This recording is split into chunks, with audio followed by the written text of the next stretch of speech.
Yo, what are y'all thoughts on this whole situation with the sellers no longer paying buyers commission? Let's talk about that because for real, they gonna put the buyers in a chokehold. Nah, they not because what's happening, bro? Buyers agents this whole time have been really stupid. Why are y'all saying, oh, you know what? The benefit of working with a real estate agent, with a buyer's agent, is that we work for free. So the sellers, you're not paying nobody a commission because you never had that money in the first place. Yeah. Like we were down in the threes, and if we see it explode, like it's exploding now, but it's a slower explosion. Awesome. Yeah. If it by March, if they do drop, started, bro. Everything. Okay, stop it. I'm trying to behave. This is like Cam and Mace. This might be what it is, but it is right quick. What's going on, everybody? I'm Dan the Realtor. Are high mortgage rates here to stay? In the Coach's Corner, we got mortgage rates that might jump up to 8%. We got the DMV Real Estate Report, the Real Estate Hot or Not. Then we're going to jump into the comments section. Welcome to the Real Estate Wire, folks.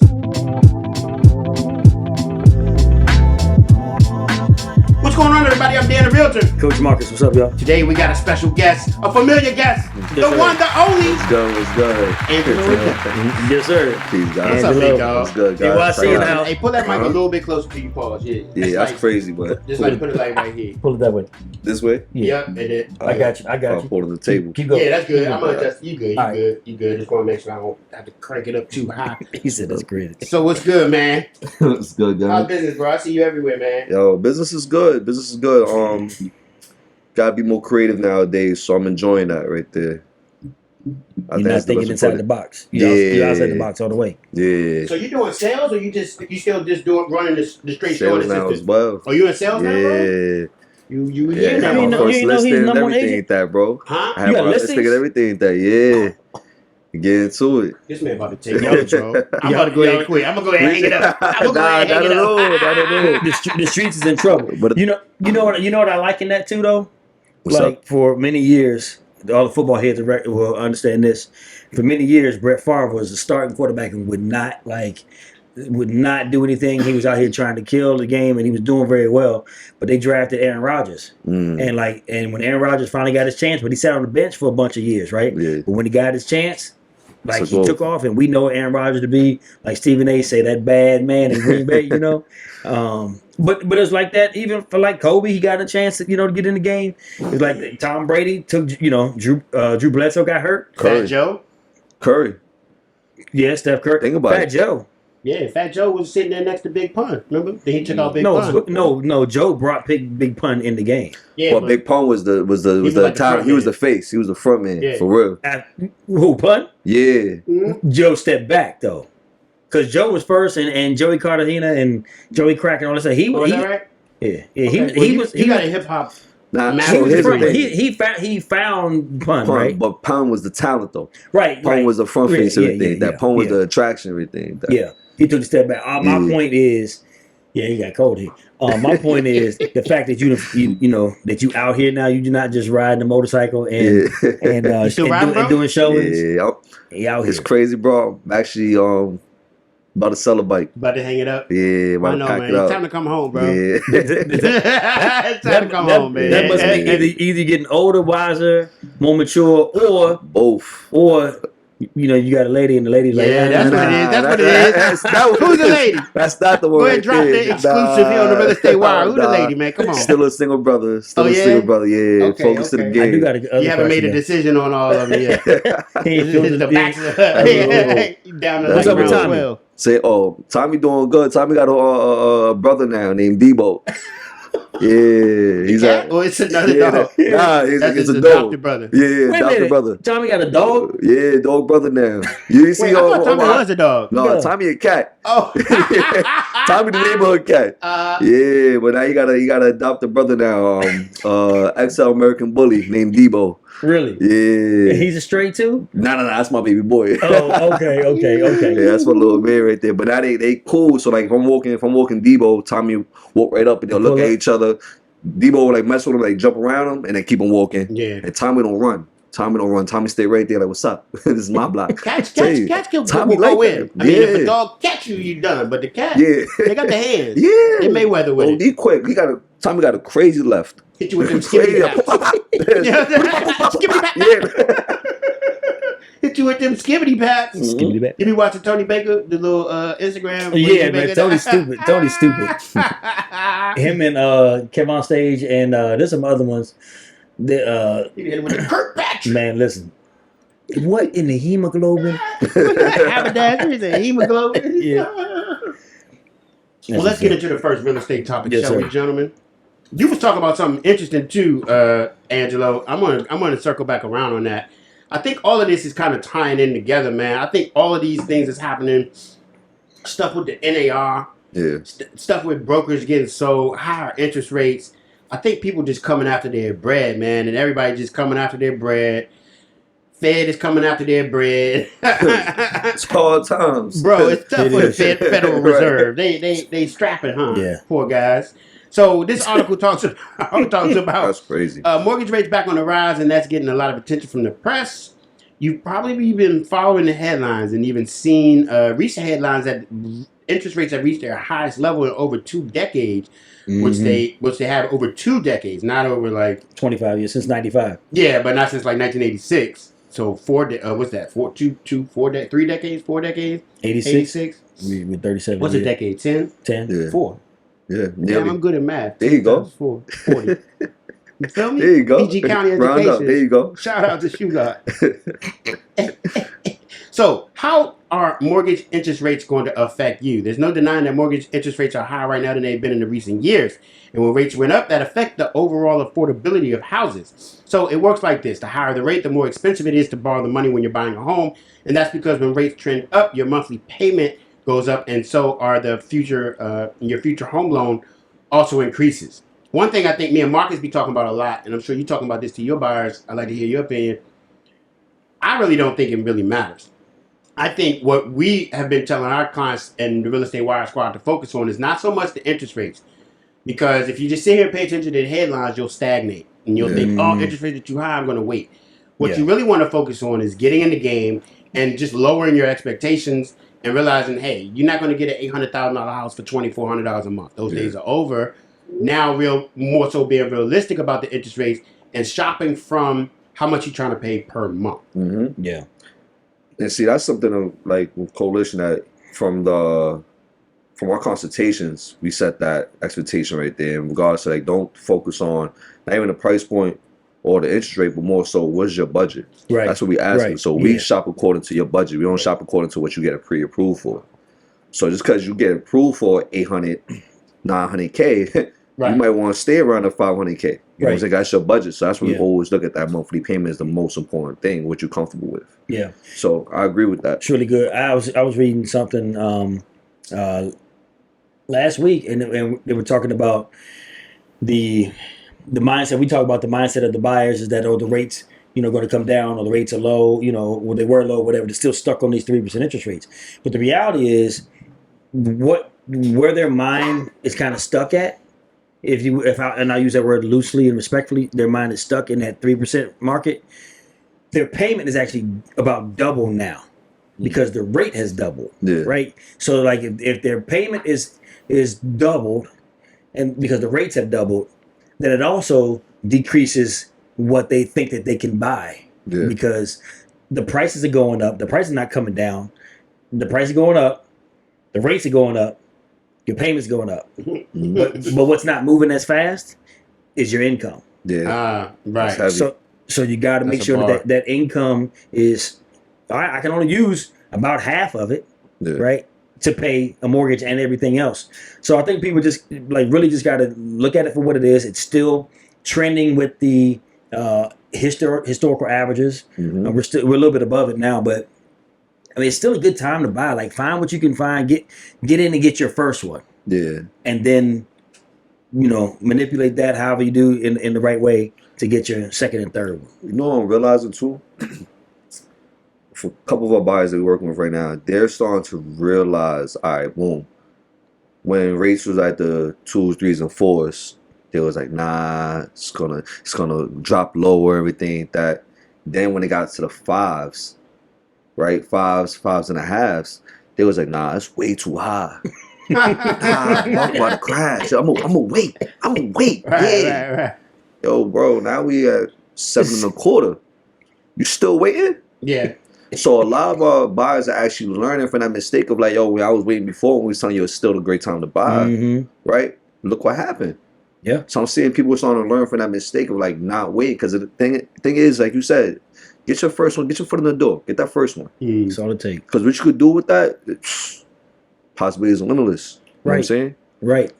Yeah, I mean, I think that's kind of, you know, repetition for emphasis, you know, and if this is your first time listening to the podcast, go back and listen to a lot of our prior episodes, because we drop a lot of knowledge. We bring on a lot of knowledgeable people for you guys to hear different perspectives, different opinions.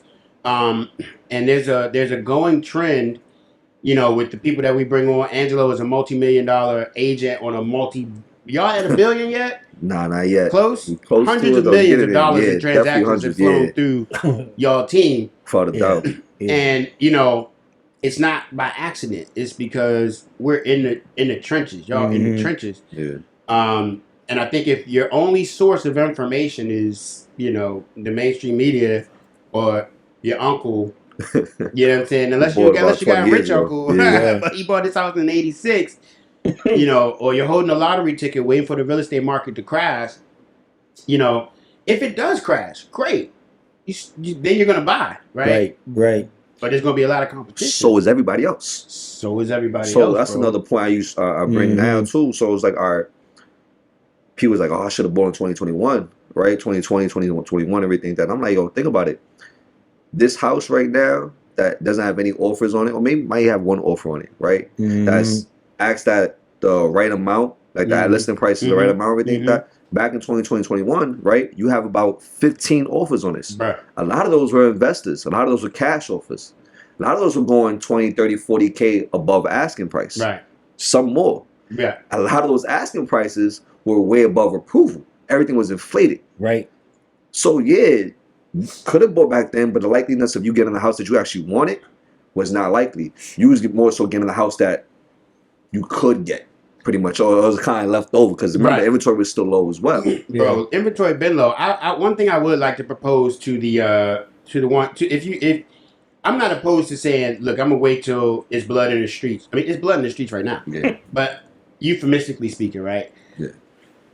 But I would ask you, if you're waiting for a market crash, like, do you have the intestinal fortitude to be able to buy properties during a crash?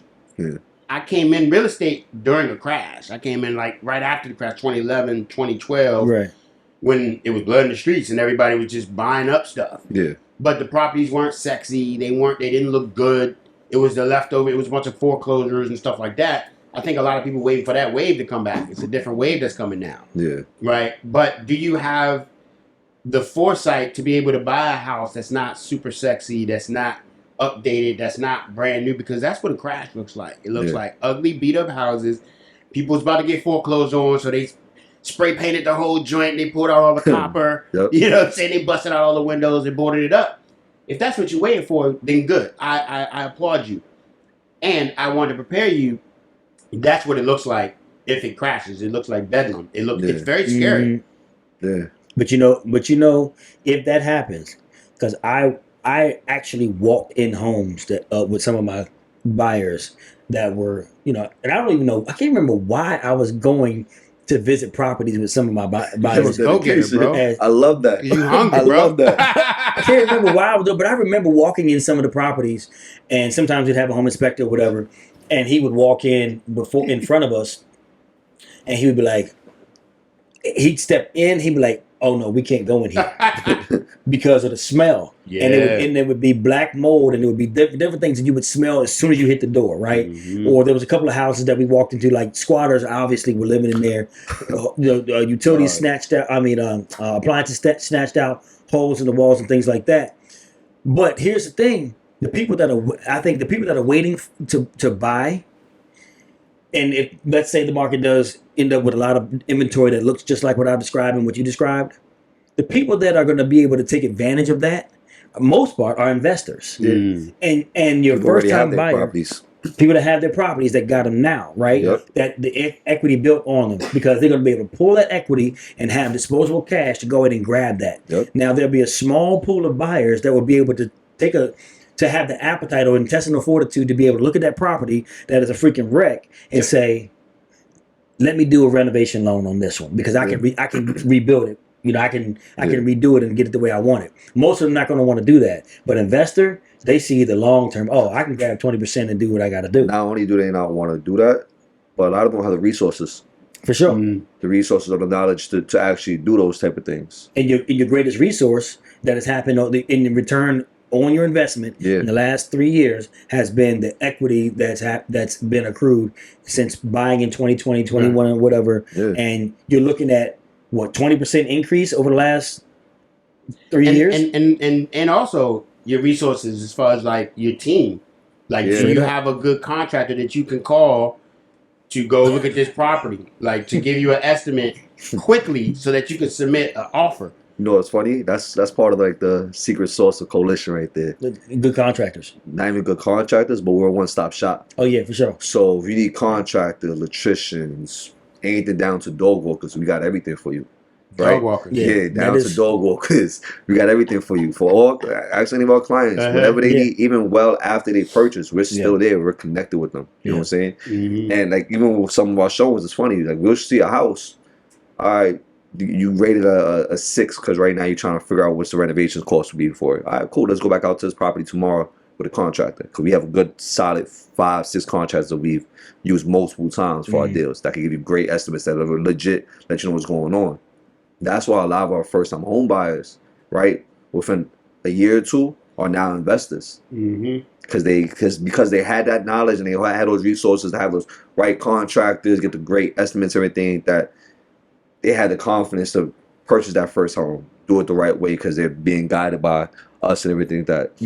And then once you get that first one out the way, the second one is easy. Yeah. Third one is easy. Yeah, exactly. Right. Now you know. Most of that is just a mental hurdle. Yeah. It's just a mental hurdle of thinking, oh, this is something for other people. Like this is some high finance type. And then there's another sector of there's another demographic out there that thinks that they are ready and they think that they do have enough. And then when you like start asking questions and probing them, it turns out that they're not ready, that they don't have the resources that they will need, that you know that they're going to need. And that's the value that we bring as agents. Like, yo, not just, Dan, I got $10,000, I'm trying to flip a house. Okay, cool. That's good for an earnest money deposit, right? Like, you know, that's good for some architectural drawings, but like, that's not enough, right? So you need additional resources. Kind of like the reality check. That's what it is. It's a reality check, right? And I mean, again, if you say, Dan, I'm going to wait for interest rate. If you say, look, I want to buy in a high interest rate market, and then I'm going to hold it, wait for interest rates to come down, and then I'll refi out, pull my cash out, move it somewhere else. I think that's a smart play. But if you say, nah, I'm going to wait, right? Maybe you're over leveraged for whatever reason. You're just not buying right now, right? You want to get some things straight, and you want to wait for a low interest rate market. You want to wait for interest rates to drop. Okay, dope. I got your back. Here's what you need to be thinking about in this interim. In the meantime, while you're waiting, you need to get your credit straight. You need to make sure that you got your DTI straight. You need to pay down some debt. Get your team assimilated, right? You want to say, even if you're just going around looking at properties, right? Now, don't waste your contractor's time because most contractors don't want their time wasted. Yeah. But start analyzing, talking to other people that's in the business and start knowing those numbers so that when the market does turn, which it is going to turn, we're turning right now. Yeah. Is that a crash? That's different than a crash, but it's going to turn, obviously. But be prepared when it does turn for a bunch of people to jump in the market. How are you going to differentiate yourself from all the other offers that's going to be hitting that property when everybody else jumps in the pool? Yeah, very true. I don't have it. Listen, the people that differentiate themselves from everybody else. I saw a guy, and I shared his post yesterday. He was a guy running down the middle of the street. And it was 5. Did you see it? It was 5 guys running, right? Or 5 people running. And they started attacking on. Yeah. there was one that tacking on, then there was other ones that fall off because it's like, you know, the amount of people that they drop off when the dad comes in and wants to be the home inspector. Then another one drops off, you know, when the rates go up and things like that. So it's like, what the only thing you can, and then of course another one drops off when cash comes in the door. Like, and as a listing agent, if somebody got a strong cash offer, these financing offers usually kind of take a back seat. Bro, I disagree with that. I'm saying a strong cash offer. I don't. I hear you. Let me edit. A good and strong cash offer. Because what I tell my clients, bro, it's all cash. I don't care if it's it doesn't matter how soon you get it. Right. Exactly. I don't care if it comes from a bank, a lender, your mattress. And the thing is, too, cash buyers they ain't really usually cash. low blow. They low blow. Yeah. And it ain't really cash. It's hard money. It's still they still got to get it wired. Like nobody's coming with a duffel bag no more, bro. So like, all cash is like just a term that people use to say there's not going to be like an official, but there's still an appraisal too. So it's like, that's why I say like, as an experienced listing agent, when I hear all cash, I've had so many all cash dudes drop out at the last minute, talking about, oh, the numbers don't work. Okay, I'd rather deal with a lender and an agent that I know, hey, at least you got a NMLS number that I can come after if you know what I'm saying? And they know those numbers up front. Right. That's another thing too. Like, so we're not wasting time here. Yep. And an agent got something that's going to be like a rep that they got to look out for. So they're not just going to bring you some trash offer like some guy off the street talking about, I got all cash, bro. I don't care about your all cash offer because everybody got cash. I stand corrected then. No, your point is valid. Yeah. I'm saying from a perspective of a listing agent, like all cash is not super impressive to me, as opposed to somebody coming with a lender who's coming with full price. Yeah. And we got to wait 30 days. I tell my clients all the time, like, you can get the money now, but you're going to make $100,000 less. You can wait 2 weeks more and make $100,000 more. So you just made $50,000 a week just by being patient. That's a good way to look at it. But it's up to you. Yeah. And the people that you're talking to that are getting cash offers on the house that they're selling, those people that you're talking to took the step at whatever interest rate market it was, whatever the financial climate it was, to say, look, I'm going to go ahead and buy something. Because at the end of the day, whatever I bought it for, 50, 75,000, whatever it is, now 10 years later, whatever, I'm selling this thing for 400, 500,000 or whatever. I'm still making out, making a positive profit. So do something, take action. Hey, what you think about that? What you think about that stick, that cigar there, Angelo? This cigar is valid. For all y'all that watch the Real Estate Wi-Fi, I'm a cigar head. We cigar heads up here. Marcus straight edge. So just so y'all know, Marcus is a man of God. He don't smoke cigars. But just because I'm a man of God, don't be like, okay. I mean, I'm just trying to add it in there. You are a man of God. I am. But I don't know no man of God that smokes cigars. You don't? I mean, not like you. You're an acquired. Like you're an OG with it. I'm like, yeah. I can't imagine a pastor like coming and smoke a cigar with me. Like, I mean, I know some guys. Really? Okay. Well, you do too. But I'm not a man of God. But look, heavy man of God. But check you. There's some like I've been someplace where like you have like men just do this. This is a whole nother pot, right? But like there's some things that men enjoy. Like okay, am I not supposed to shoot guns? Like I shoot guns. Like you know what I'm saying? Like there's some things you can enjoy in moderation. Paul and things. Walked around with a sword, right? Right. Peter wasn't no fighter. Peter wasn't a fighter. Who was the fighter? Paul. Saul. Saul was the bounty hunter. Right. But he was a bounty hunter? Yeah, he was. I would love to be a bounty. You ever watch them TikToks with the bounty hunters? Yeah, I ain't gonna lie to you. I have too much fun. Which one it is? It's a TikTok with these guys that walk around. They're bounty hunters, yo. They walk around with the pepper spray. I've seen some not TikTok, but some Instagram joints where the guys come in and they're the bail bondsman, or there's a guy that's coming to repo man, or whatever. That's kind of wild, So that's called a Crazy Alice. So that's a cone shape of all the any OG cigar smoker. We don't really do flavored cigars because that's kind of like trash, right? But the Crazy Alice is one flavor cigar that is it's reputable. Yeah, this is my first time trying one of these, and definitely decent. I like this. Try to bring you out, brother. Yeah, I appreciate that. You put me on. I don't give you the trash cigar, but I give you something nice. You'll say you could go home and talk about. Yeah. So what we got in the coach's corner, coach? We got mortgage rates about to hit 8%, bro. Yeah, bro. What? Yeah, I was talking about it on. IG probably more than a month ago when the rates were in the low sevens and they just kept bouncing low sevens, trying to get into the 7.5 range. The overnight average right now is sitting at 7.92 for a 30-year fixed, and some lenders are already offering 8%. Yeah. Now, one of the stats was showing that. I'll just give you a couple of highlights. That FHA, which we know in our market, has kind of gotten like a baby brother, kind of a you kind of pushed them to the side a little bit sometimes, because preferred in our market has traditionally been conventional loans, but the share of FHA applications has increased to almost 15% when it was sitting in the low 14% range, and then VA loans for veterans, that those applications also increased as well. But then the 7.7% was the average interest rate for your conventional loans, and the amount of points that are being paid, right? So what points is basically the borrower giving money to the lender to reduce their interest rate. So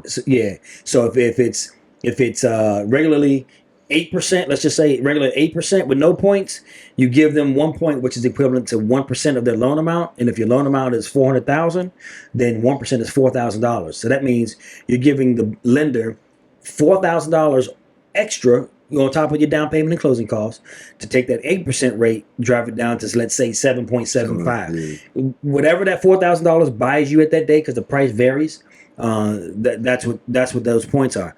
So the point is, these loans are coming in with everybody paying at least a point, right? Sometimes you're seeing them paying even much higher than 1 point to try to bring these rates down, because a lower rate, lower payment, greater affordability in terms of your monthly.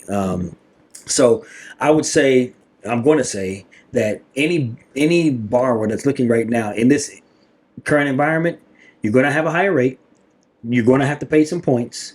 It's just a matter of, where is the break-even point? Where is the sweet spot of, I'm getting a good rate and I'm paying a good amount of points for it? Yeah. Because you don't want to have a crappy rate and paying a bunch of money for it.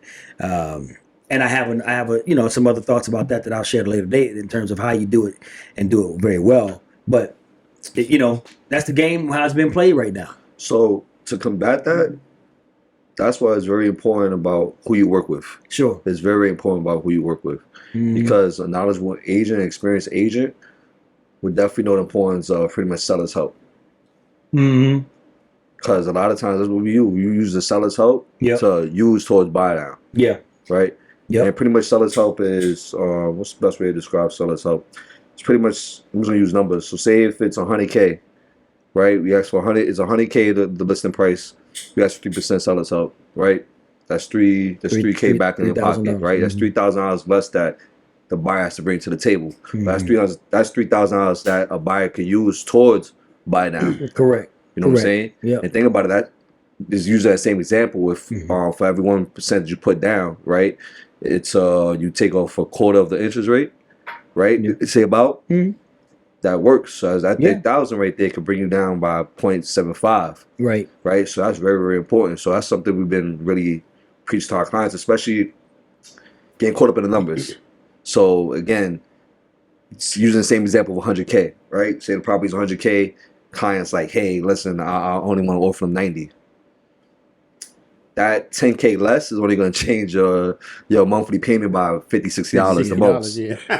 Opposed to, let's offer them that 100K and ask for that 10. Let's offer them 100K, ask for that 10K worth of seller's help. That seller, think about it. That's going to help significantly. Much different. $50. It's nothing. That's a family of 4 going to Chick-fil-A one time. That's 2 Cohibas. Right. Where? So you would much rather take the $10,000 and use that towards your closing costs, which are going to be $10,000 no matter how you cut it, at least, right? Take that money. That way, they paid your fees to actually acquire the property. Exactly. All you did was, your payment is $50 more a month. Well, okay, fine. Exactly. Because I could afford it anyway. Yeah. So, which is exactly going back to my original point of who you work with matters. Because if you have an agent that has that knowledge and knows how to negotiate for that seller's help makes a world of a difference. Bro, I want to go. So you was talking about, I think, all right, so here's something that if you're in the real estate market that's going to affect you greatly, something that just happened over the past couple of weeks, which is this big, huge lawsuit, National Association of Realtors lawsuit. We've been talking about it for a couple months. I think they pretty much finalized it. Now the brokers just got to, cut those checks to those people that were so greatly disenfranchised. Those poor, unfortunate souls that were disenfranchised by paying real estate commission. So, we're going to that? Yeah, we're going there. Let's do it. So basically, here's the long and short of it. That Elijah Craig brother, can't lose on Elijah Craig. Oh, you got the Ankh? I got the Ankh on my. Always. Come on. I got the Ankh tattoo. You know what I'm saying? Yeah, I'm thinking about that next. Yeah, go for it. I'm gonna get a big one on my chest like this. Bird chest. You know what I mean? No. Yeah, no. Yeah. All right. Well, I'll cancel my appointment then. Hurry up. I'll do it after the pod. I'm gonna cancel it. I was gonna go there after this and get it done, but all right, F it. So here's what's going on with National Association of Realtors. There's a big, huge group of sellers that said that they didn't like the real estate commission that they were paying. It's much more detailed than that. I'm simplifying it. So the judges were like, okay, cool. Yeah, cool, right? You guys can get a settlement from all these agencies. I think Keller Williams, Long & Foster, Redfin, Caldwell Bank. There's a bunch of different brokers that were in this class action lawsuit from a couple of sellers who said, we feel like we were overcharged commission. We shouldn't have had to pay the buyer's agent commission. Because I'm a seller, I'm selling my house. Why do I got to pay that other agent? So they basically said, we shouldn't have done that. All right. So they struck it down. We can actually go back to 1965 when they actually created buyer agency commission because the consumer was saying the exact opposite. Before 1965, if you as a buyer wanted to buy a house, 123 Main Street, and you reached out to Angelo, the real estate agent, you said, Angelo, I want to buy this house at 123 Main Street. Angelo, technically, before 1965, if he was to represent you as your real estate agent, he technically did not represent you as the buyer. He technically represented the seller. Mm-hmm. So the buyers before 1965 got hip to that, was like, wait a minute, whose side are you on? Yeah. If you're an agent and you're working for the seller and I'm trying to buy the house, you're supposed to be giving me advice. But technically it was not that way until buyer agency became a thing. Mm-hmm. So in 1965, the consumer sued everybody. And then the National, whatever association at the time, I think it was National Association of Realtors, created buyer agency. And they basically said, okay, you as an agent, you represent the buyer. You sign a buyer agency agreement, which is a contract between you and your agent, if you're a buyer, that says, you, Mr. Real Estate Agent, work for me. Mm-hmm. There are certain things that you can and cannot say to the seller and the listing agent about me and my financial situation. Yeah. Exactly. Yep. You have a fiduciary responsibility to protect my interests as a buyer. Julio. Yeah. Then, a couple weeks ago, the consumer turned around and said, hey, we don't, me as a, now, if I want to put my property on the market and I'm a seller, I'm selling my home, I typically in this area will have to pay my agent who is going to sell my property. You put your sign out front, and I got my big head out front on the sign, Dan Wheeler sells homes, I'm your agent, right? When a buyer comes to buy your home, that buyer is going to come with an agent that's going to represent them, the buyer's agent. So there's two agents in this transaction. There's a listing agent who works for the seller, and then there's a buyer's agent who works for the buyer. The buyer's agent and the listing agent work off commission. That commission is paid by the seller to the listing agent, and then the listing agent typically would split that commission between himself and the buyer's agent. That's how it typically used to work. Yeah. So this lawsuit basically said the sellers don't like that. They thought it was not fair that they had to pay another agent, a buyer's agent, who technically was not representing them. Mm-hmm. Julio. So now basically what they're saying is listing agents got to pay their, you technically don't have to pay the buyer's agent. Yeah. How does that affect you if you're trying to buy a house? Well, now you have to pay your own agent, which you technically had to anyway. Regardless. Right, because buyer agency that was created in 1965 said if you signed an agreement with the buyer's agent, you had to pay that buyer's agent whatever the commission that agent charged. Let's say 2.5% or 3%. Let's say 3% for easy math. You had to pay your agent 3%. Here's where it got all murky, and I want to get your opinion on this because you asked a good question. I'm sure if you're a buyer, you've heard agents saying if you buy a house, you don't have to pay your agent. That's stupid. Buyer's agents mess up the game when they started saying you don't have to pay your agent, because if you're buying a house, you always have to pay your agent. Just like you have to pay your lawyer or you have to pay your doctor.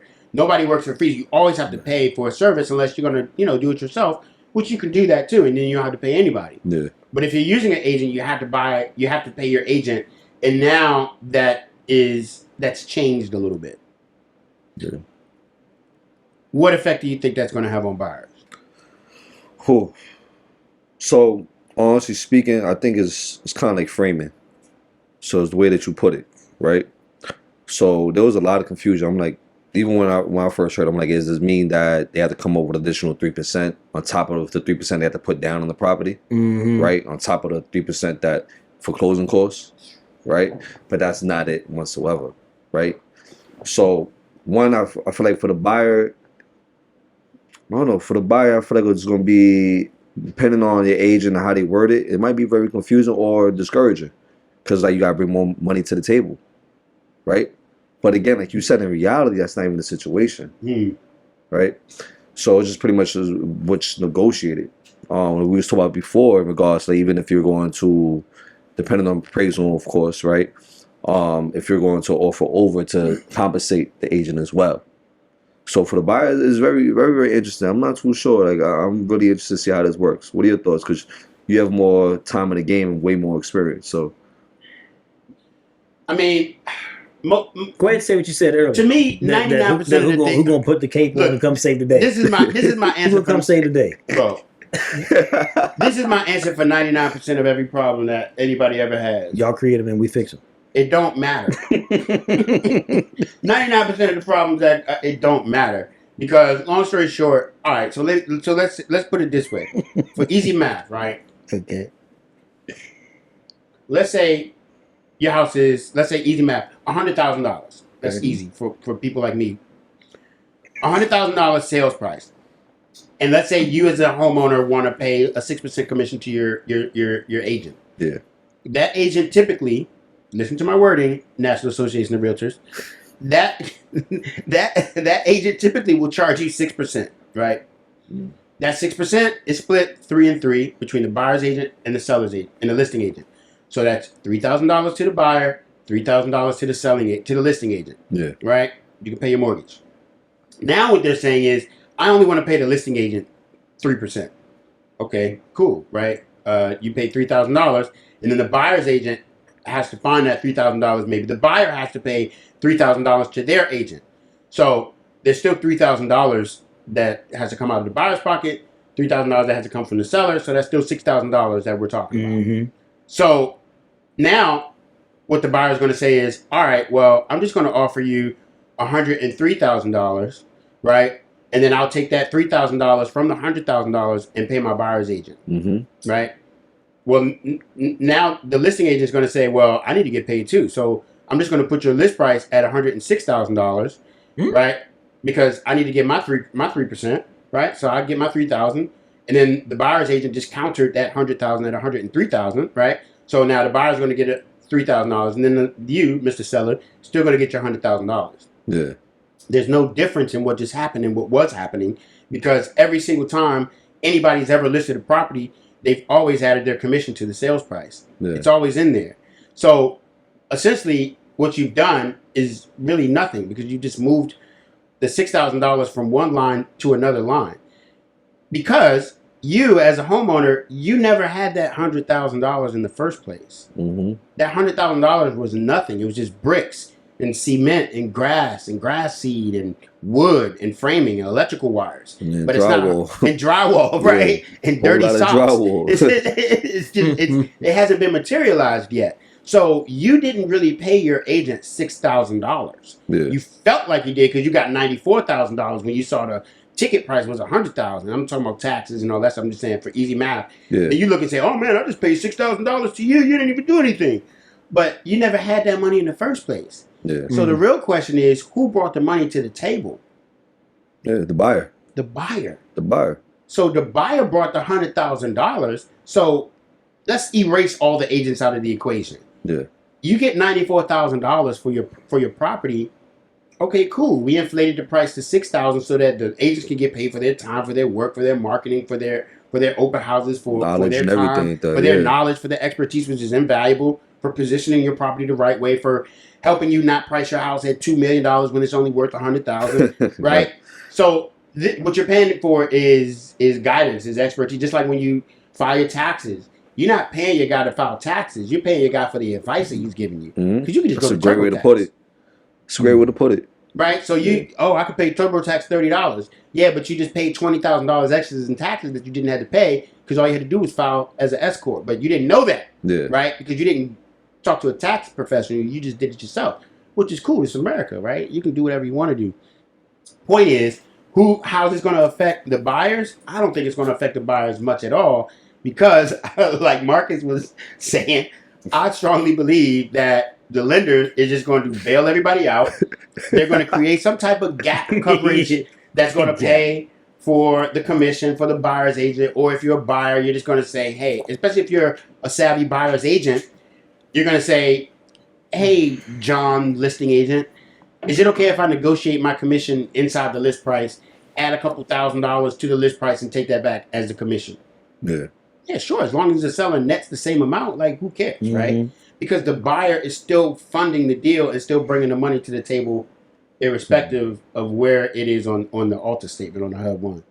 So, here's a good question right here. How do you think it's going to affect buyer agents? The good ones? The good ones is not. So good ones running it up. Honestly speaking, that's my answer. To be honest, but as a whole. See, the thing that threw the game off wasn't the good agents, because the good buyers agents were saying, my fee's 3%. Sometimes the listing agent will pay me my full 3%. Sometimes the agent will pay me 2%. Sometimes he'll pay me 2.5%. Yeah. My fee is 3%. So what I can do is negotiate the rest of my fee in the sales price. Are you okay with that, Mr. and Mrs. Buyer? Yeah, sure. Okay, great. If they don't negotiate that, you still have to come up with that fee. Yeah. Sign here, press hard. Right? The ones who messed up the game were the ones who was like, oh, you don't have to pay me, I work for free. They weren't getting buyer agency agreements signed. So I'm also wondering if this will open up the door and kind of make the light a little brighter on the green light, a little brighter on dual representation. What you mean? Meaning that the listing agent, as long as there's certain documents in this contract and disclosures, then I can represent both sides. Because if the buyer agent said, I'm not bringing the agent to the table because I don't have this 3%. Okay, well, you as a listing agent, I have a fiduciary duty. You like that? You like the F word? One of them. Yeah, one of them. That's the one I like. But, you have fiduciary responsibility to be able to be fair and equitable to anybody I'm involved with in this, whether it be title company inspectors or whoever, you as the seller, whatever. So if the buyer says, I don't have the 3%, and we look at the numbers and we're like, they don't have the 3%, bro.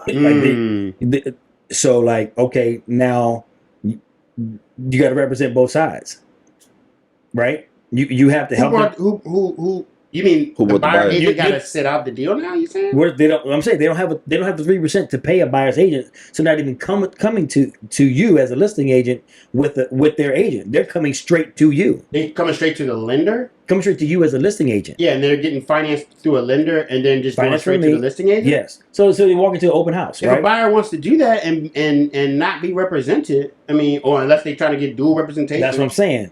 So NAR, whoever your powers that be, might start to turn this green light a little brighter to say, look, dual representation is something that we don't necessarily like now, but because it gets very sticky, but because of this pending change, we might have to allow for more dual representation because they're eliminating the buyer. Well, they don't have to allow for more dual representation. Dual representation already exists. I'm saying, but I'm not saying that it doesn't exist. I'm saying that it's not every realtor that I talk to out my way, they're like, they always kind of like, Well, that's Virginia. Yeah. DC and Maryland is. I mean, we got to do. Okay. Well, Maryland actually I'm saying doesn't they do have it. They're like, you might want to find your own. DC has. So there's two different types. It's dual representation. And this is good for you to know, so you can be an educated consumer, educated buyer, educated seller. You can know what you're signing when you sign it. There's dual representation, and then there's dual agency. Mm-hmm. So dual agency is like what me and Angelo would sign if he sees one of my properties and he signs it. Because we're both Keller Williams, we would sign dual agency. Yeah. Because we're both in the same brokerage, the same agency. Dual representation is if I have a buyer and a seller that I represent for one property. So I'm working with the buyer and I'm working with the seller. So that's dual representation. That's what I'm talking about. That's been a thing.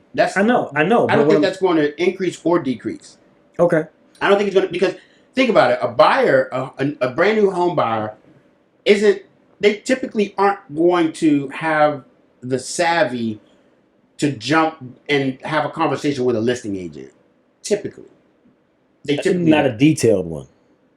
At all, right? They typically don't know, I can just go straight to the listing agent, right? And it wouldn't really be in their best interest if they're a first-time home buyer to just be like, yo, I'm just going to cut a buyer agent out and just because I'm trying to save that 3%. We know that because we're educated. I mean, but I don't know if that's going to save them any. Is that going to save them money? I guess they don't have to pay a buyer's agent, but they still have to pay. That's my whole point. See, now, I feel like they wouldn't save the money whatsoever because then how would you not get taken advantage of? You see what I'm saying? That's where. Well, now I would disagree with that. That's where the paperwork and because we're assuming that a real estate agent is not going to be ethical, right? True, but here's the thing: how can you represent the best interests of both your clients, the buyer and the seller? You really can't. You can. I do it all the time. But then you're outlining. Okay. I'm depending on the ethical nature of a real estate agent. We're saying. So he posed a question because we know that there's a fact that we have unethical agents. There's a lot of unethical people in every part of the transaction. Yeah. You're bringing it from the perspective of you're an ethical agent, no doubt. You are as well. But what you presented is, we got people out here that are not doing it right. No, I agree with you though. So here's the thing. Honestly speaking, I don't know if it's coming from New York, but I'm paranoid. I'm very, very everybody meet any situation, I'm paranoid. I'm always asking why. What's up? What's going on? Sure. You know what I'm saying? So for me to really think that this guy is also like, we're pretty much working a deal out, right? Mm-hmm. And you're the seller, I'm the buyer, everything like that. You're the agent, and you're doing dual agency. You also represent him. Mm-hmm. So you representing me sounds kind of weird. It is very. You know what I'm saying? It sounds kind of weird. It's like, because at the same time, it's like, how you gonna be in his best interest as well as my best interest? Bro, you speak facts. That's what I'm saying. You can't do it. If that's what you thinking as a buyer, you gotta pay. Right. Yeah, exactly. So especially like I'm a type A type person. So a lot of type A people, and I have that same mentality in regards to like, this is not really adding up because how I know if are you really working on my benefit? That's what I'm saying. That's a bar. If you're working to his benefit, right? And his side is, I'm trying to get the most for this property. That's his benefit. That's right. So I'm giving him 100%. Yeah, and I'm trying to get this property at the best price possible, right? Mm-hmm. Which isn't always the most that it could be at, right? And I'm relying solely on you, who's working with him in his best interest to represent my best interest. Y'all defeating dual representation. I'm not a fan of it. I'm not a fan of it. Like if it's a listing and it's an open house and say a buyer comes to me directly and they don't have a buyer agent, I'd rather connect them with another agent. And if anything, keep it a buck. Get the referral. Cool. But I know they're represented fairly. You know what I'm saying? Now I'm gonna throw another twist in here. Yeah. Let's say they do that and you refer them to a buyer's agent. Like you're not giving them. Are you giving that buyer's agent the full the proper split, or you gonna take a referral? Oh yeah, we found it out. Maybe I'm gonna get mine regardless. But see, it's business. Yeah, for sure. I mean, I think it's gonna come out in the wash, bro. I think this lawsuit for the consumer is worse for them than they think it was. You know, I think they thought that they was dropping the mic. Mm-hmm. But I don't think it's going to help. You know what? You remember I was talking a couple weeks ago about that possibility of FHA coming at 100%, like eliminating. That's what's it's the impetus. It's all in. It's all whatever they cooking up, bruh. It's all in that bowl of ingredients, right? I mean, there's no reason that you drop that out there for no reason. Exactly, bro. Yeah, it's something happening. The hair on my Linda's face. coming to save the day. You said that. Good old Linda. Good old Linda's bailing us out again. Ain't no deal without no money. Thank you, Linda, with your computers and your abacuses. All right, let's get into the DMV real estate. Oh, DMV, okay. DMV market real estate. I'm changing it again. DMV update market report. Dude. I say something different every time. I gotta get an official name for this. So we already know we're in. Here's what I think. I think we're in the seasonal drop. I think that we're back to normal. Y'all can fact check me in a couple months to see. I think we're back to normal. We just had a price decrease from August 2023. We were at a median sold price of $550,000. Mm-hmm. And in September we dropped 5% to an average median sold price of $522,000. So this was the first drop. We went stagnant back in July and August. We were at 550. We hovered at 550, and now we've had our first median sold price decrease since January of 2023. January 2023, we was at like 400 median sold price, which was the low. So if you was waiting for the crash, you missed it, right? If you was waiting for prices to drop, they dropped back in January. So then they skyrocketed this summer. Now they seem to be going down again. So if you're waiting for prices to drop, here's a good time. You got a 5% drop, right? Yeah. Even though the interest rates went up, so your mortgage payment probably going to be higher. But yeah, the new listings, 6,000, are all down 33% from this time last year. Down 15% from this time in September, and down 20% from this time last year.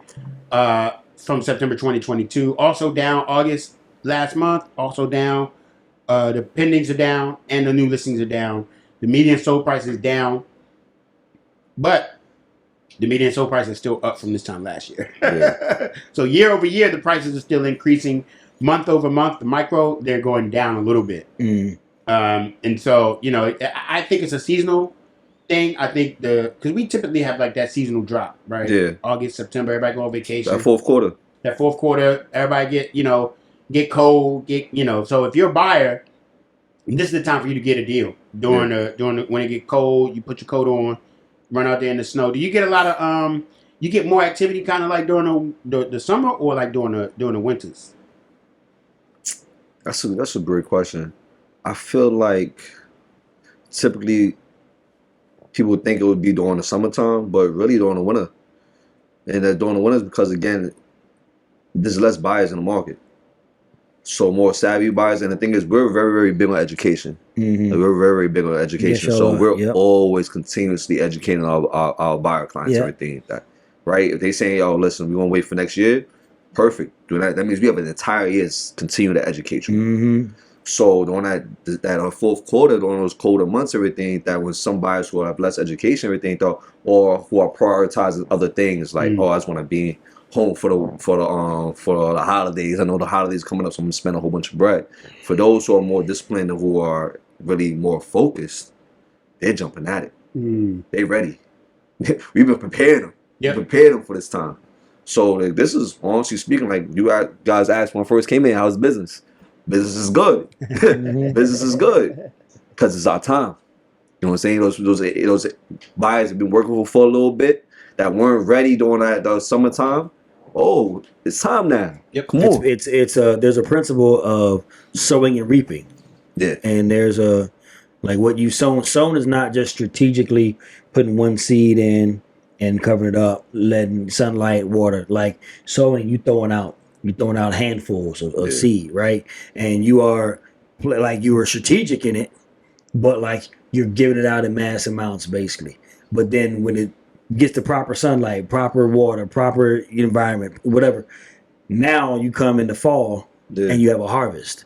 And That's why, fall has a different type of significance with, when things change and the beauty of it, whatever. But you see farmers out getting this corn down. You see us being able to get pumpkins and things like that.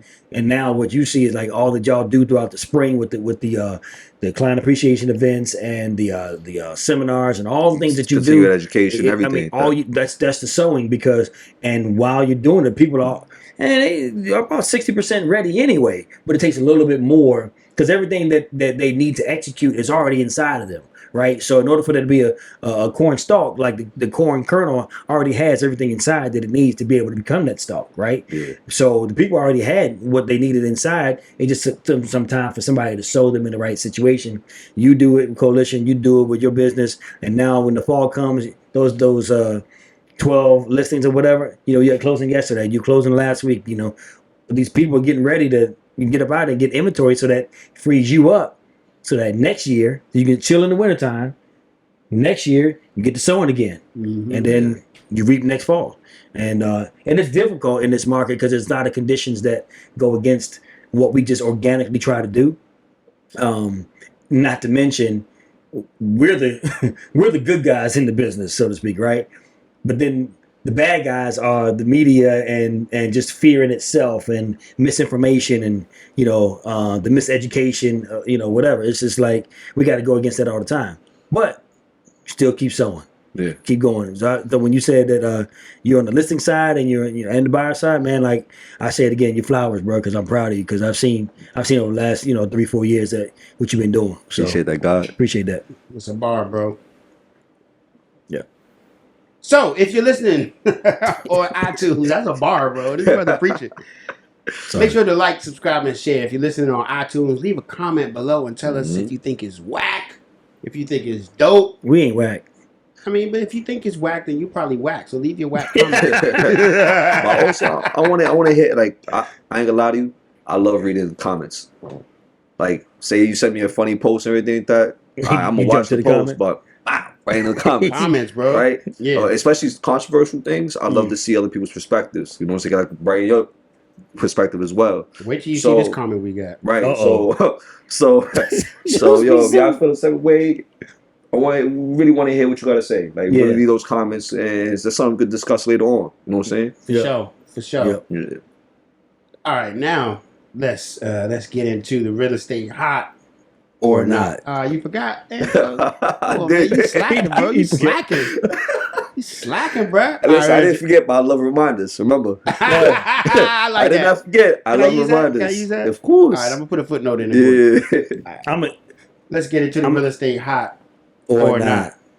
Right. He was. Oh, you was told. Situating. That's a good excuse. Okay. All right, you ready? Yeah. We're gonna get into the real estate hot or not. You gotta say or not, bro. Oh, my bad. One more time. One more time. You didn't give me no instruction. Go ahead. Okay, there was no reminder there. That was my fault. All right, here we go. Fourth time's the charm. Ready? So let's get into the real estate hot or not. There we go. He said, I didn't forget, but I love reminders. Tiff, you're gonna hear that again. That's for sure. Because I'd be forgetting all the time. I'm causing some trouble today. Speaking of trouble, yeah, I'm gonna say that. I'm gonna say that at the end. One gotta go. Boys in the Hood. Paid in Full. I've seen that. Juice or New Jack City. I never seen New Jack City. What was the first one? Boys in the Hood. That's a foul. Boys in the Hood. Paid in Full. One. Juice. Look at you differently, right? Yeah, Juice. Thank you. New Jack, bro. Yeah. Come on. You'd be surprised how many black brother's keeper. movies I've never seen. He don't. I grew up religious, bro, so I wasn't allowed to watch a lot of them movies. So you're gonna be doing that, girl. I grew up with it, bro. You ain't never seen Boys in the Hood? Nah, Boys in the Hood. Like they say it like 3 or 4 times as if it's gonna change my path. Like Boys in the Hood, Boys in the Hood. Like Boys in the Hood. You ain't black. Start saying lines. I know. No, but I've seen Boys in the Hood. I've been backfilling parts, so I've been watching like the old joints. So one gotta go. Which one is it? I haven't gotten New Jack City yet, so they gotta go. That's crazy. Options against boys. Boys in the Hood, Paid in Full. The disgust. New Jack if you City, listen on the pod, the disgust on Angelo's face. Easy. Boys in the Hood. Boys in the Hood gotta go for you. Boys in the Hood gotta go. What? Juice. Well, so because Juice and Paid in Full of New York. I guess all 3 of them New York. New Jack City is Chicago. Ain't it? Ain't New Jack bro. City? Nah, that's New we York. about to bet? No, Are you about to bet? not. Are you about to bet? Not betting. Push up some I am something. not betting. Marcus scared. The car- That's New York. Hey, The we car- put this man Come on on, bet. that's New York. My bad. Come on to see when it was in the park. My bad. You should do 20 push-ups just for the I'm not. holograms. I'm not. Because I think the last episode you didn't finish giving them all your Don't try push-ups. me. Don't try me. If I you go did back and all look, of he only mine. did 10. All he of ain't do mine. the other 10. All 25. Remember, you was breaking them up. Remember, Nope. you was breaking them up in segments. Nope. I All did cut them 25. later on, though. I ain't gonna lie to you.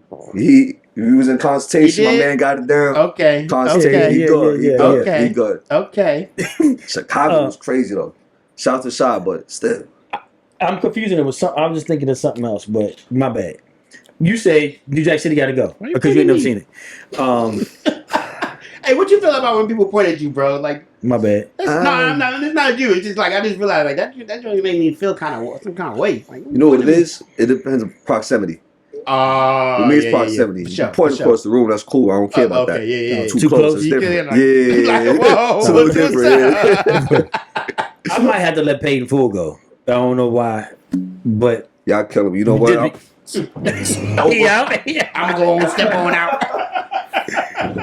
maybe because it's the nostalgic feeling of all the other three. You know what I'm saying? But okay, You know, Pay the Fool is a true story, though, right? I It's know, one of a I know, true story. I know, It's I know. reality. I know, This really happens. I know. I'll watch Paid in Full when I get inside. One got to go. I hate to do this. Jordan, Kobe, Magic, or LeBron. LeBron. That's easy. Magic. Oh, Magic. Yeah. Magic. I'm gonna say Magic too. Okay, I recant my answer. I'll say. No, I'm gonna stick with what I had. LeBron. He can go. LeBron? Yeah, because I think now don't test my basketball knowledge because I don't really keep up with it like that. But I do think that LeBron messed up the league because he's such an individual player, and he's not about the team. He's just about. They said the same thing about Kobe, though. Yeah, that ain't. But I didn't see that in Kobe. I think Kobe stuck with the same team the whole time. LeBron just looking for championships. He's just looking for rings. We're gonna have another podcast Yeah, I'm not a about fan that. about it. So I'm we're not not a fan gonna of that. argue Y'all about come at that. me in the comments. So, I'm gonna go to one guy. I'm gonna go to Would You Rather's. You ain't for a said second. yours. Oh, you said Magic. Magic, Oh, Magic, yeah. yeah. I'm gonna go to one. Would you rather? And then I'm gonna come back to this last one. Got to go because this brother needs some love. So we'll come back to that. Would you rather only be able to listen to one song for the rest of your life, or only be able to watch one movie for the rest of your life? Phew, wow. Honestly speaking, I love movies. I love music too. Mhm. I'm gonna go with wow. I'm gonna say one movie for the simple fact is that music is everything, man. And music is like high vibrations. Music could determine your whole mood. Music, think about it. You always listen to music. So you listen to one song. I don't care how good a song is. You can't Yeah, I be listen for tired. too long. Yeah, for You too in the music long. scene? You do any MC? Nah, rapping? nah. You look like you on the music scene. I've heard that before, but nah, that's not me. You look like a promoter, like a promoter or What something. would you do? We can get rid of the music. I'm good. Okay, I'm gonna get rid of the music too. I'm a drummer. No. I used to be a music big, but it's fine. Most of the music I hear trash. Anyway, Yeah, so. I'll just stick. I want to listen to various types of music, and I'll stick to the one movie. Would you One rather? movie? Huh? Just one movie? Because I can just watch. I mean, you can do a number of things. Pay the fool. You can watch. This is crazy. Would you rather never use social media again, or never Yes. watch another movie again? Social media, bro. Yeah, social media pack up. Okay, Yeah, I'm about to be off Facts. social media, bro. I got like 2 years. You ain't never gonna see Yeah, me. it's for marketing. Yeah, exactly. If I didn't have to do it, I wouldn't, man. Same. Would you rather What have? about you? What I say? You ain't seen I'd rather never use social media again. Yeah, social media is Trash. fake. It's the most fake of fake. It's a bunch of commercials, really. Yeah. Bro. Like and any company that puts out a commercial is only showing the best of what they're offering. Bro. To False be able to advertising, pretty be able to much. bring Yeah. you in. It's so much false. Like I know people like I legit know people like they're real life, Yeah. and I'm like, wait a minute, you made a whole bunch of bad decisions. You live in an apartment somewhere like that's trash, but you on social media in the club every weekend with LV bags. It's probably fake, and then it's just like You know what's funny? we really know who the real you is. I'm that facade. I swear to God, I'm that facade. Yo, you look at my IG, right? It look like I'm always in parties. I'm always lit. I'm always out and about. Little do they know, these are all networking events. And I'm every day, 7 days a week, I'm out here in the field. 7 days a week, I'm always working. I might be not now. I started lessening up on how much times I post in regards to like the showings, everything like that. But like every single day, I'm out there showing. But I might post when we out here chilling like this. So to IG, like my life is great. Like, I just be chilling all day. Nah, it's a facade. Do not believe that. Do not believe that at all. I can appreciate, man. Like I can appreciate you saying that because it takes a real man to be like, yo, I'm faking on the gram. Like I'm just showing you what I want. I'm only showing you one aspect. I don't think I'm showing you what I want you to see. What you want to see. Exactly. Like I see the closers. I seen the closers. They ain't seeing the work behind the closers. They ain't seeing the work. No, they not seeing none of that. The rejection, the marketing, the fires they put out, the offers that didn't get accepted. They not seeing none of that. The day before settlement, they don't see none of that. Or the day of. Right, the day of, the morning of. Right. The phone calls and the back and forth. Why is this one? Yeah, bro. Like, can you just please sign this thing? Or yo, I have a perfect example. Last week I posted I was at some restaurant right there that I can't remember the restaurant right now. Eating good, probably like my third time there, and within like the last month, right? But I didn't post about me dealing with a squatter for about 6 hours prior to that, trying to get the squatter out of the property. But they like, yo, his life is good right now. He chilly, good, everything. Not knowing like, yo, I just got like 4 different gray hairs from all this situation earlier. You know what I'm saying? Straight up. But it is what it is. But that's why I'd rather give up the social media though. I'm with it. Would you rather have police hunting you down for a crime you did not commit, or a serial killer actually hunting you? I take my chance with the serial killer. Yeah, me too. Because I'm gonna get him. I was gonna say I'm gonna get him first. Now that law, that's your freedom. That's your freedom, and that's your bread. Yeah, that's a lot. That serial killer, he bleed like I bleed. I'm gonna get it, and listen, I'm gonna get you. Yeah. I got time, and I got space, and strategy. A lot of ammo. Ammo. Talking up. Would you rather live a peaceful life in a small cabin in the woods? You already know which one I'm taking. Or a drama-filled life in a mansion in a big city? Come on, man. Let me get the cabin. Let me get out the way. That's easy, bro. Say that one more time. You want that? New York. Say that one more time. I ain't gonna lie to you. I think I might have to go with the mansion in the big city. Bro. I feel like the energy. Huh? Because the energy in the city? The energy in the city, but the thing is, people person. More people I can influence everything. If I'm out in the woods, I'm isolated, everything that no one's around me. Yeah, and I feel that. And it sounds crazy. This is going to be very controversial right now. Sometimes peace can be boring. Sometimes peace loses its power when there's nothing to make you appreciate that peace. When you're having some type of adversity. Think about it. You got to go with the bad. Bro, I was talking to somebody on IG about that, yo, and I have an issue with that word boredom, right? I think a lot of times we so addicted. I did this post on Facebook. We so addicted to chaos and drama that we think peace is boring. And so we self-sabotage. Right? Consistency, iteration, those are my 2 words for 2024. Consistency and iteration, right? Doing the same thing over a long period of time to experience the results of the compound effect, right? Yeah.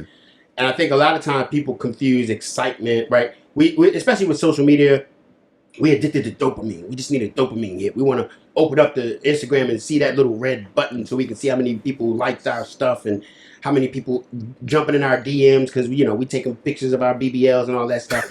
And it's just you got one? Yo, no, I tried, but they was like, I don't got enough. You said hour. We're not entertaining that. Yeah, no, I got enough. We're not entertaining that. You're not entertaining that. I don't got enough fat to redistribute. I know. But yo, you said hour. Going to your point. Going to your point. Here's the thing too, though. It depends on your definition of peace, right? Because contentment can be boring, right? Contentment can definitely be boring. You know what I'm saying? So, perfect example. I know me. I'm a problem solver. Right. I get joy, right, out of solving problems. So that's your peace. Yes, that's my peace. So again, now I think boredom. The word. See, I can't conflate that word with other words. Yeah. Being content. I'm content right now. How do you define boredom? Well, I define boredom as simply focusing on what you don't have. Right? Boredom is your energy being directed in the wrong direction. Right? Peace is different. Like you could be at peace in the middle of chaos. Yeah, that's me. Peace is an internal state, right? Yeah. But I'm content. I'm not satisfied, right? Because I always want more. I'm happy right now, and I want more, right? But I'm not. I don't. So is that really content then? Yeah, for sure. I'm content with what I have. Okay. But I'm not satisfied with what I have. I'm not living in a place because if you're dissatisfied with what you have, you're not gonna go for more.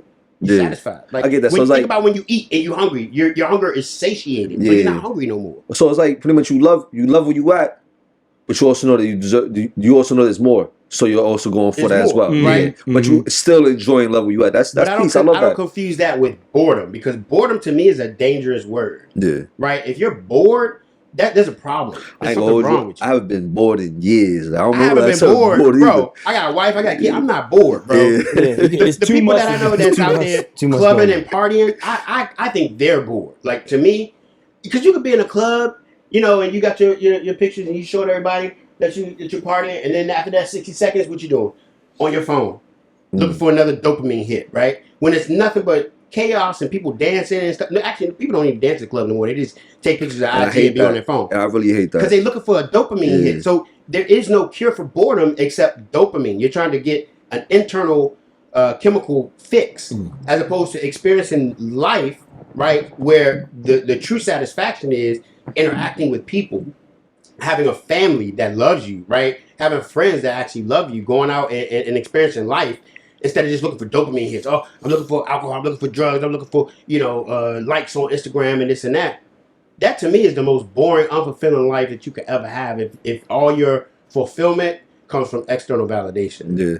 That's heavy. Yeah. That's a bar right there. We're going heavy today. Yeah. This ain't the God pod, but it's about to drop a God pod, bro. Last one, and then I'm going to get to my one gotta go. Would you rather drink sour milk or brush your teeth with soap? I brushed my teeth with soap before. Cool. What type of soap? You brushed your teeth with soap? Back in the day? Like as a punishment? No, I didn't have no I had no toothpaste. I had that.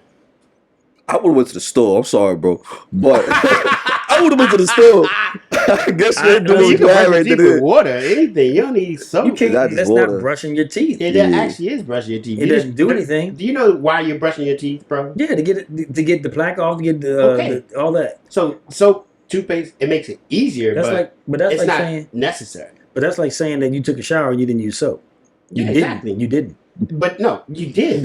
No, you didn't. No, a shower. No, that's all psychological, bro. So the purpose of cleaning of brushing your teeth is so that here's the real fact that most people don't know. It's more important to floss than it is to brush your teeth. Okay. Why? I don't disagree. Because you want to remove the bacteria in between your teeth so that it doesn't. So you could you definitely want toothpaste. I'm not saying don't use toothpaste. Right, cool, because I'm more like... I'm saying cool. if it's a choice between not brushing your teeth and brushing your teeth with water and brushing your teeth with soap, just brush your teeth with water and then go around the corner and buy like the little travel joint and get the toothpaste, But the options right now is, what was it, sour milk? I know, would you rather drink sour milk or brush your teeth with soap? I mean, okay, well, if that's the choice, I'll just brush my teeth with soap. Yeah, I'm cool with the soap. Yeah. But you saying you do it for fun. Like, no. I did it. So that's the thing? No, I did it. He's from the country, though, so like... Back in the day. Y'all be brushing your teeth with, like, pig lard and, like, all that stuff, don't you? All right. Now, I say this brother needs some love. This brother needs some love because, like, he been involved in a toxic situation for many, many years. So, one got to go. And this brother, one of the dopest ones out. So, one got to go. Men in Black, Independence Day. Oh, Will Smith. I Am Legend or Bad Boys. One got to go. I Am Legend, Bad Boys, Independence Day, or Men in Black.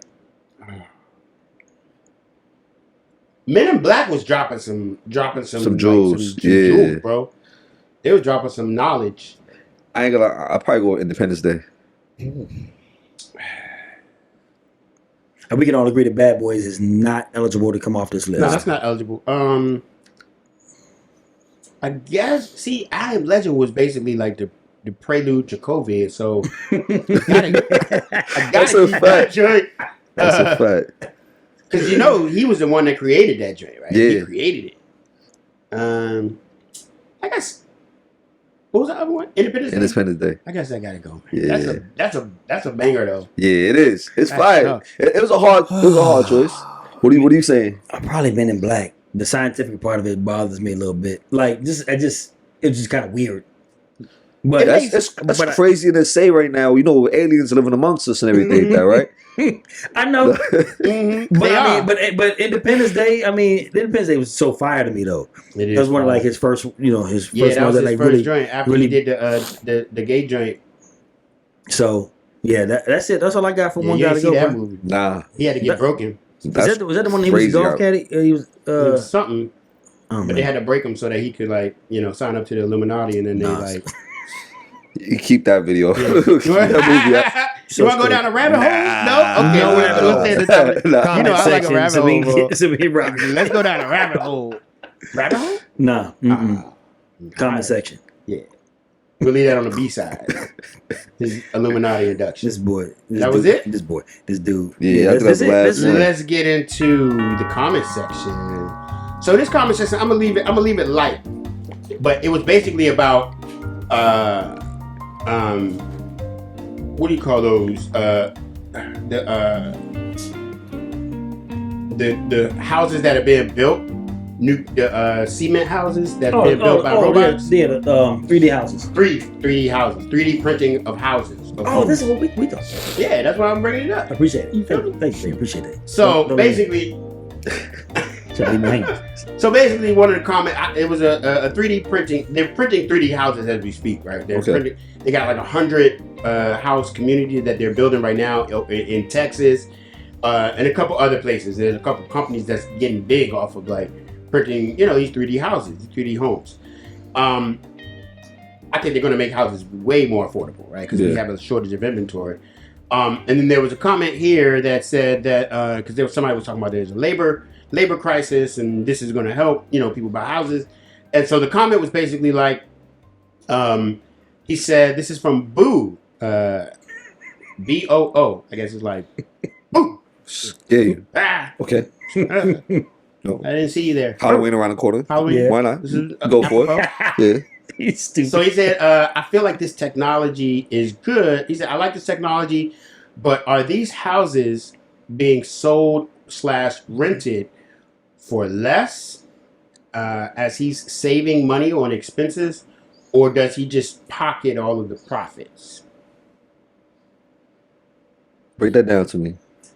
So his question is, I'm contextualizing it. Basically what he's saying is this guy is saving money on labor because there's nobody has to build a house except a robot, and he feels like the house should be sold for less because of that, or is this guy just basically pocketing all the profits that he's making?